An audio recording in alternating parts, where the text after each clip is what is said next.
Okay, here we are.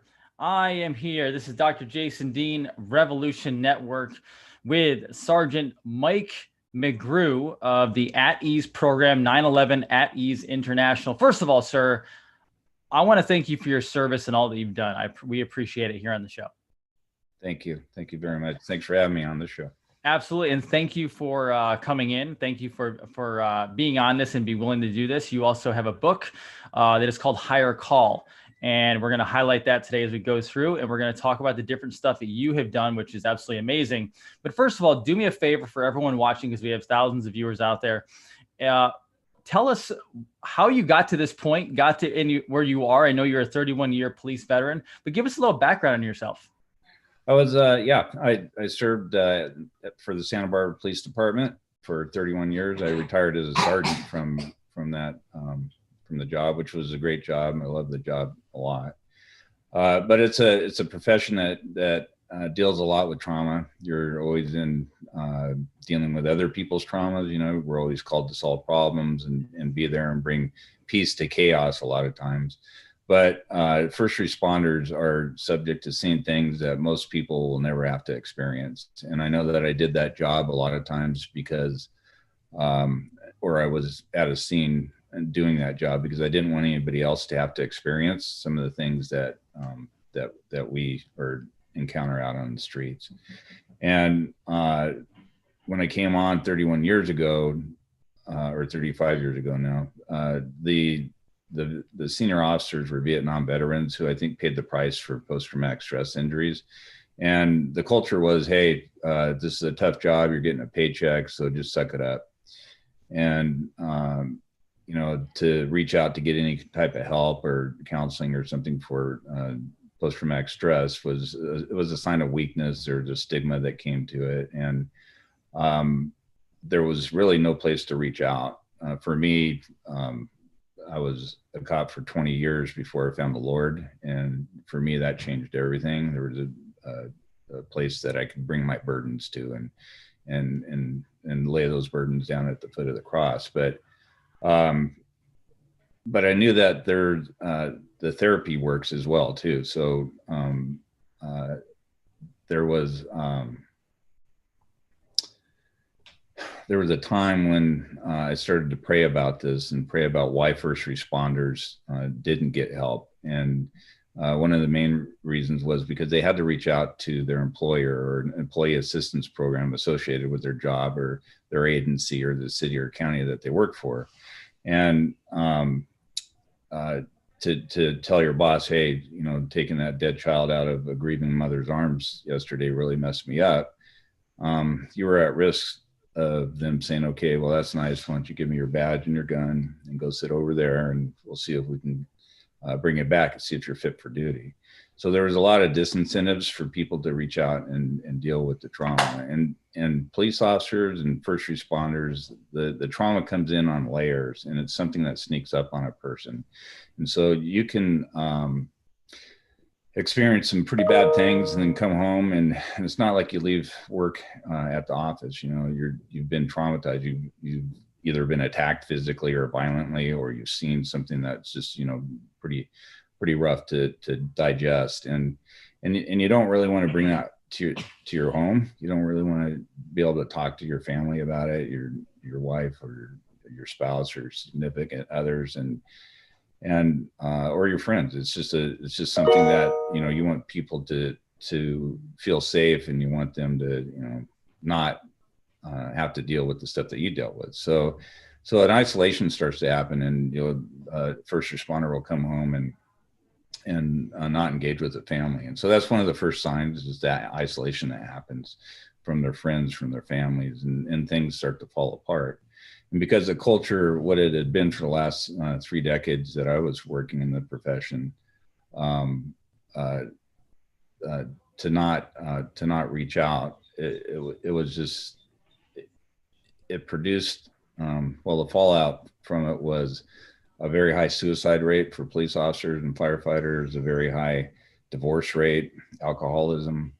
These are things that happened because people didn't know how to deal with the trauma. So as I was praying about it, Lord put this program on my heart, and I continued to pray about it. And what we came up with is a program. It's 911 at Ease International, and it's a program that addresses post-traumatic stress injuries for first responders. And what we do is we raise money through the community, and then we provide a telephone number that the first responders can call. It's not associated with their employee assistance or their work in any way. It's very confidential, but then we'll immediately get them lined up with a trauma-trained therapist who knows the first responder issues as well. And it happens fast. We make the program just very simple, where they just make the call and bam, they're in and they're talking to a therapist. So the results have been amazing. We started it here in Santa Barbara. It quickly grew where we served the whole central coast of California. And last year alone, we served over 600 first responders on the coast of California. Yeah, and that number would have been zero when I first came on the department. And so I've seen the testimonies of people who go through the program, and you can see some of those we have a website. It's 911aei.org. If you go to that website, there's a video on the front first page. And if you click on that, it'll show you how the program works, and then also some testimonies of first responders that went through some very tough incidents, but they reached out and they got help, and how the program helped them. It's been an amazing journey. It became so successful that as I continue to pray about it, God's hand has been on it, and it continues to expand throughout the country now. So we're going out to other states and bringing the program, where we're starting up chapters in different locations throughout the country. And really my prayer is that we change the culture of first responders to be able to reach out and say, hey, this is this post-traumatic stress injury, not disorder, because disorder, we don't refer to it that way, because that may somebody might think that there's something wrong with them, that they have a disorder. But when you put it in terms of an injury, it is a brain injury when somebody experiences a traumatic event. And that will help people step out and say, okay, hey, I can get treated for this. And same thing for their partners, that they're working with, because you don't want somebody to stand there saying, hey, you got a broken arm. You want somebody to say, hey, let's go get that fixed. And that's what we're doing with this program, that conversation is happening. And that's really what we want to bring across the nation. So it's just important to keep our first responders emotionally well, spiritually well as too. We offer spiritual care as well. And it's just been, the results are pretty amazing. I think the conversation, even with the leadership in the different first responder agencies that addresses behavioral health of the first responders, is very important, and we want the communities to know that as well. Right now, during this time where there's a lot of demands for police reform or change in the industry, what we offer is actually something that brings a change to that industry, the whole entire industry, where everybody can focus on the behavioral health. I mean, I believe wherever a person stands, whether they're police supporters or they're not police supporters, I think they can all agree that the behavioral health and adds to the strength of that person, and they'll be the best that they can be as they serve the communities, because they're managing their stress and have the tools to do that. That makes sense. And it's interesting because you brought something up, and I want to clarify this with other people, is, we hear about our military coming back, and we hear about PTSD, and we hear about them seeing things in war and altercation that obviously no human really is supposed to see, not just from a physical standpoint, from a spiritual standpoint. But I think honestly, a lot of people kind of forget a lot about of our first responders, whether it's EMTs or ambulance or fire or police. I kind of live in a little bit of a sleepy town, and when we see our police, they're pretty much relaxed now, not because they're actually relaxed, but because something's not happening every single day. But could you speak on, without having to go morbid on this, because I know I'm sure there's things you've seen that have been completely off the wall, But could you speak to what people really are seeing out there as first responders? Because I don't think sometimes as humans, as civilians, we fully see that. And this really is why you have to do what you're doing with this organization. Yeah, first responders deal with very traumatic and emotional situations. We're usually called to a scene where there's a lot of chaos and a lot of emotions that are happening, and the buck stops with you. The buck stops with the person coming in, and so you have the pressure of, you know, everything. A lot of situations are life and death too. So the decisions that you're making in split seconds um, can cost somebody their life if you make the wrong decision. So there's a lot of pressure that happens there. There's the pressure of the violence, especially with police officers. I personally have been attacked with every weapon you can imagine in a 31-year career, and you know, that takes a toll on people. The first responders are good in the fight. You know, they'll go in, they'll deal with what they need to do, but it's after the fight is when it hits you. And you know, you can be attacked, and then it's that night when you come home that really the effects of that incident start to hit you, because the adrenaline goes down, and you're now in a place where you're starting to process, hey, I almost died today, and it's something else. The other thing that we deal with is, you know, death notifications, letting somebody know that they lost a family member. You know, that's I had never ever in 31 years got used to that. I did lose my youngest son, and he had bone cancer when he was 12 years old, and he fought it for 6 years, and he died when he was 18 years old. And it changed things for me doing that type of work, but it also triggered me every time I had to go out and do a death notification or be with a family that lost a loved one. You know, I had something to offer. I had, you know, God put on my heart something to offer to these folks through my own journey, and it was special times being with them. But it's always something that you take home, and it weighs heavy on you. First responders go out, they deal with traffic collisions, you know, where people are, you know, brutally just, you know, physically just some pretty gruesome things that happen, and traffic collisions, shootings, stabbings. You know, we're the people that run into the sound of gunfire. Everybody else is running out, you know, and we're just trained, and it just becomes part of you to run into that situation.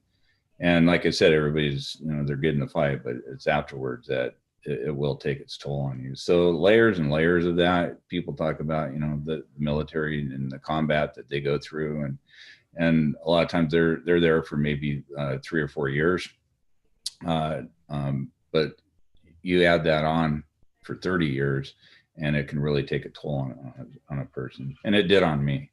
I went through a lot. I was a major crimes sergeant, so I worked all the robberies, the shootings, the homicides, the sex crimes, child molests, things like that. And, you know, that was a rough job. It was a very rough job, because you're dealing with just very traumatic things that are happening to people. It's not like you walk in and you're this, you know, cold-hearted person. It's like you feel what that person's going through, and you have empathy for that person. And in a lot of cases, especially in homicide cases, the families of the victims will, you know, they'll become a significant part of your life, because you have a lot of contact with them, and they're really counting on you to solve their loved one's murder. So the pressures come in a lot of different ways. It comes in, you know, right now, I think the added pressure of the anti-police sentiment is really draining the folks that are out there. There's talk of defunding police departments. Some places are doing that. They've had budget cuts, and they're still defunding departments even more. And what that does is creates more work for the people that are there. They're working a lot of overtime. They're not home. They're trying to do the best they can. And in my area, about a month ago, we had a shooting that where 5 officers were shot and wounded, taking down an armed suspect. And, for them to go out and do that job and put themselves in harm's way, and then turn on the TV when they come home and see, a news story that's trying to paint cops as being bad it really weighs on people. It weighs on our families as well. And, for 31 years, I worked with people of courage and character, just amazing people. The officers that I worked with, and not only in my department, but other departments, I saw them do heroic acts just time and time again, and really have empathy for the people that they were working with, and really have a heart for the communities that they were serving.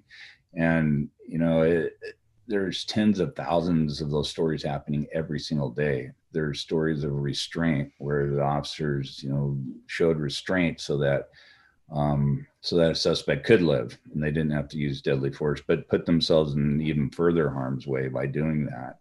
And, having been in that position myself, I know what that feels like. I know that, you're taking it maybe a little bit further than you should, because you don't want to have to have, the act of violence happen with the suspect, especially during shootings and things. I've been in situations where it was just, very close to using deadly force, but because of whatever reason, and because you don't want to, you put yourself in a little bit harm's way, more than you should, I think, sometimes. But that's what these people do. They step in front of bullets for folks, and they're really incredible people. And being a police officer is a calling.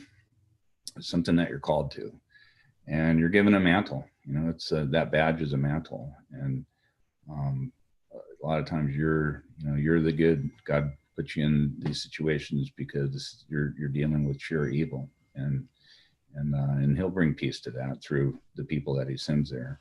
It's beautifully said. And it's interesting. I have to bring up a point, and I'd love to get your take on it. Is I'm a physician, and so I work in more the natural world, but we see a lot of people coming in who are on, whether it's pain medications or antipsychotics or psychotropic medications or different things like that. And America consumes about 80% of the world's opioids, which is obviously a major problem. And I'm sure you've seen that part of the world as well.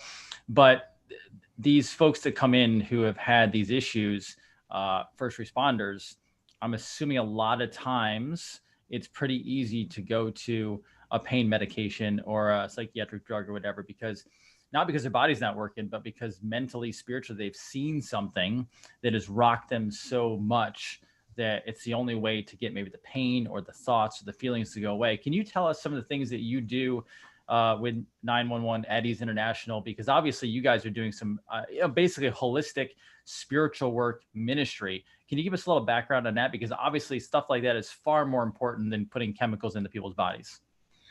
Yeah, it is a ministry. It's something, although we lead with secular counseling, I think because the program offers healing, it's loving, it brings people's generosity and loving hearts in to support those first responders, that they see the face of Jesus in that.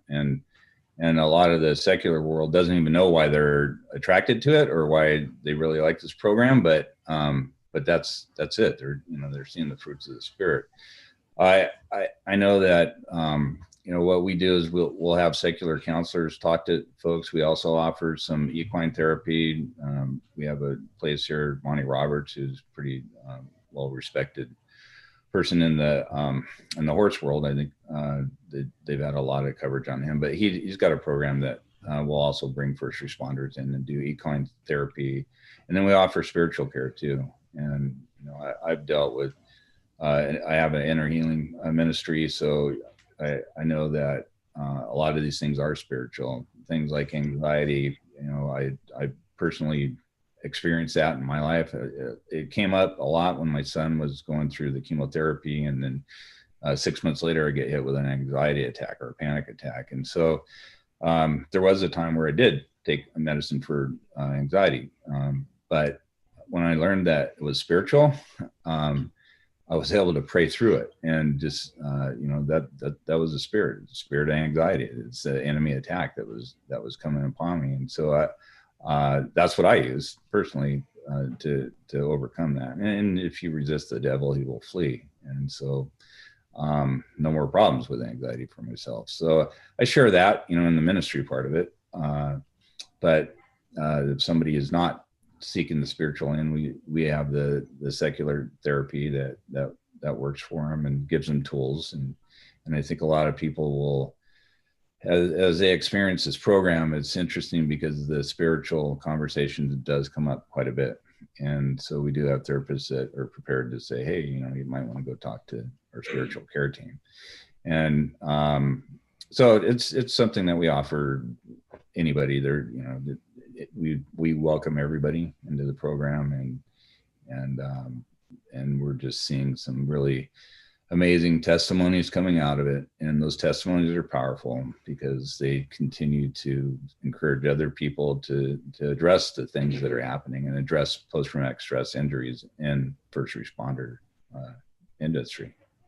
That's really awesome. I mean, that's so, I mean, we talk about patriots now, and that it's a very popular word because of everything that's going on in the world right now. But I mean, you are literally helping these people that go out and serve every single day. And, you mentioned this earlier, and we're having this huge defund the police initiative in certain cities, which is completely ridiculous because you look around your communities. And I mean, I look around my community, and we don't have any people around here that would do anything like, obviously, every industry out there has some people in it that will do some things that may not be the best things in the world, but we know that's not the majority of the industry. It's not the majority of police, and our police are out there to actually protect, help people. That's the intention of it. And so I appreciate you being out there, being a patriot, being a warrior, not only for 31 to 35 years, whatever that was for you, but then honestly going into this now and staying super busy and helping. Because I mean, you said earlier, 0 people would have been helped, and then you helped 600 people. Is that just in your area? Is that nationwide? How does that encompass? That was just in our area. So wow. We're, because of the success, we're expanding out into other states, and my prayer is that we'll have a program in every state here within 5 years. So you should be everywhere. You should. I mean, what you're doing is literally, I mean, that changes lives. Yeah, it has changed lives, and it's saved lives. People have come up and talked to me and said, "You saved my life. I wouldn't be here if it wasn't for this program." And saved my marriage, or saved the career. So the just the fruits of this program has just been really, really exciting to work and offer it up and help other people. I find a lot of joy in serving the Lord in this way, and just watching how he's touching people and using the program to bring healing and in some cases bring people to him or closer to him. So it's been amazing. That's pretty awesome. I would love to touch on a little bit, because obviously people are going to want to know more about you and your story, because your story became obviously the organization, which is now spreading. The book, Higher Call, that was your book. Can you give us a little background on that, a little bit of how that came to be and what you wanted to portray to everybody? Yeah. So the title is A Higher Call to Duty. Mm-hmm. And about, I don't know, maybe 4 or 5 years ago,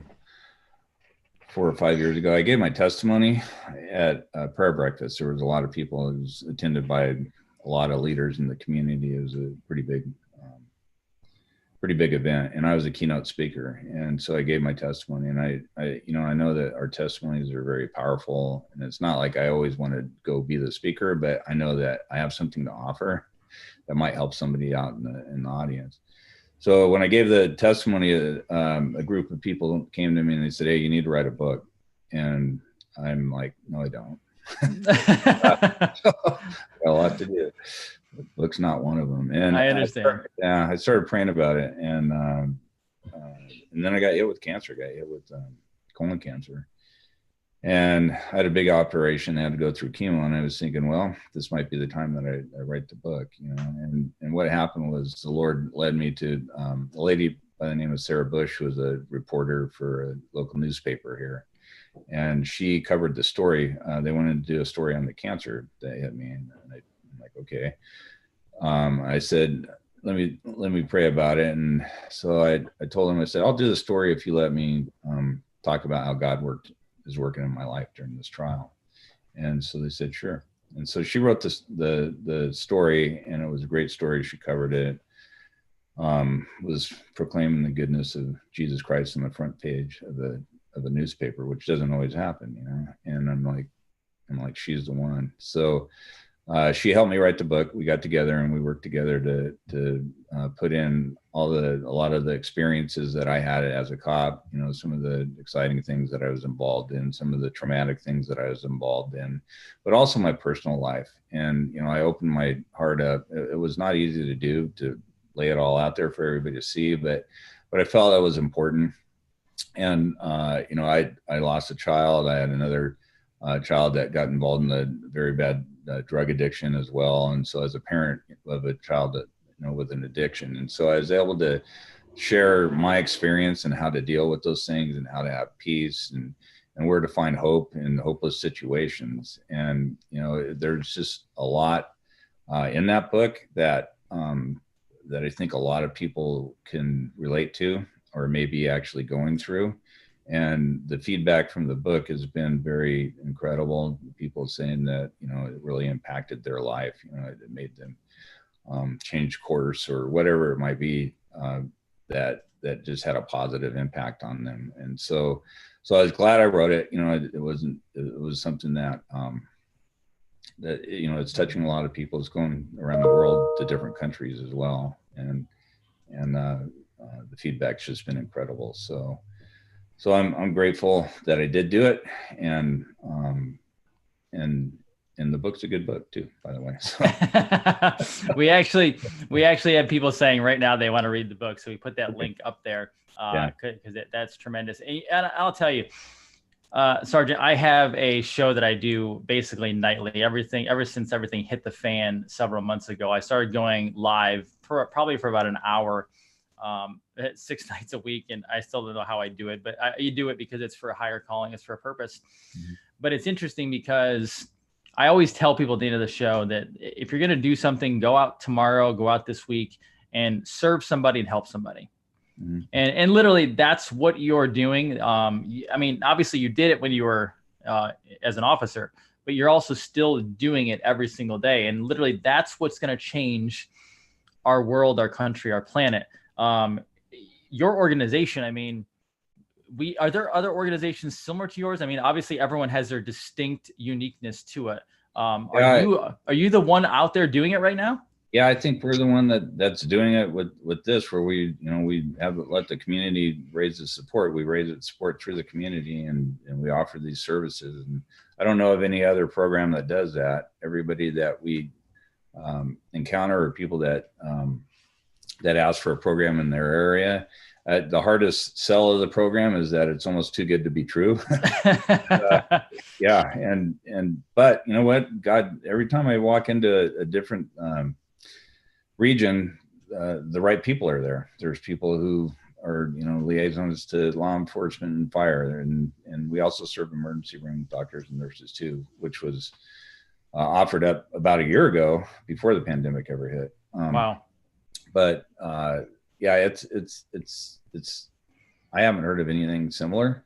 And to me, it seems like a simple idea, but it's so simple that it's working. And it's something that doesn't really take away from anybody, some agencies, HR processes or EAPs or anything else. We offer another option for people. So hopefully they never get to a place where they have a, breakdown on the job or something. And so it's helping, and we really, it's been very rewarding, and I find a lot of joy. Wow. You're the positive news for the day. I appreciate that because, man, what a project and a game you're taking on and helping so many and helping for obviously first responders, which we all are using. So it's very much appreciated. Now people are going to want to help you. My viewers want to help you. Where can they go best help you? Because obviously at this point, the way I look at this is you need to be everywhere across the nation. Where can they go and what can they do for you to help make this bigger and better? Well, we have their website. It's 911aei.org, and you can go to the website. There's a place to donate. You can make donations on the website, but also, people that reach out to us are not just first responders. Sometimes they're therapists that say, "Hey, you know what? We could do something like this in our community." And so just reach out. We'll respond to the requests and people that want to help. And it's just been amazing. I think what I would say to everybody right now too is just really, it's a time when people don't want to walk down the street with a sign that says, "Hey, I support the police." But this is an opportunity to help out and show support, because one of the most impactful things about this program is that the first responders come in, and it's made very clear that they're getting those services because the community came together to help them and support them. And that means so much, because you don't hear that all the time. When you're out there driving around in a patrol car, you're not always dealing with the folks who are law abiding and do support you. You're dealing with people who don't support you a lot of times, and are not happy that you're there. So when somebody reaches out and you hear that thank you, or you see people come together to lift up their first responders through a program like this, it's very meaningful. It inspires first responders to even do more for their community. It encourages them in their job. And we're just grateful. We're grateful for everybody that's helped support us and help expand this program. Well, we appreciate it very much. We appreciate you. I'm thankful for learning more about you today. I put the link in there, so people will be going to that. They want to help. They're going to help, which is very awesome. But I want to thank you for obviously your service, Sergeant, as an officer, but also now with what you're doing, because it sounds like literally every single day of your life so far has been literally giving back to the community and the world. So thank you for being a patriot, a warrior, everything above, sir. Thank you, Doctor. Absolutely. I appreciate it. This is Dr. Jason Dean, Revolution Network, with Sergeant Mike McGrew, and he is amazing. Do me a favor, please make videos like this go viral. There's so much bad news today going on in the mainstream media and everywhere else. This is the stuff we actually need to push out there, because for every one thing that may not be going correct out there, there's at least 5 or 10 of these things that are going correct. So thank you for joining us today. Again, sir, I appreciate you and all that you're doing. Have an amazing and wonderful day.